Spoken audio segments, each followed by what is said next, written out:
Bien, donc ici vous avez le Arduino Uno en dessous, il est alimenté en USB. Vous avez ici un petit module Groove Bluetooth, alors il n'est pas en dual mode, il est en BLE, seulement de BLE, donc c'est du Bluetooth Low Energy. On voit qu'il n'est pas connecté puisque la LED clignote. Il est branché sur la prise D2 ici, D2, D3 comme l'indique le code Arduino dans l'article. Vous avez ensuite un Groove LCD, ici, donc, qui est branché en I2C, ici en dessous. Vous voyez, celui-là il fonctionne bien, c'est pour tester les résultats. Et puis on a donc l'application qui va nous permettre de communiquer en Bluetooth avec le Arduino. Alors, en Bluetooth Low Energy, c'est pas du Bluetooth normal.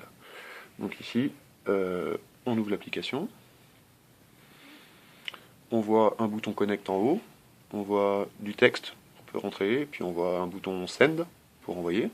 Donc on va d'abord se connecter. On va voir la LED normalement qui va s'arrêter.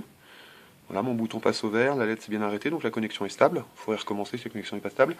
Le Bluetooth, le groupe Bluetooth BLE était appairé avant de lancer l'application et j'avais bien ouvert mes connexions Bluetooth. Donc ensuite, je vais rentrer des nombres, 3, 4, 5, 6, 7, 8, par exemple, ici.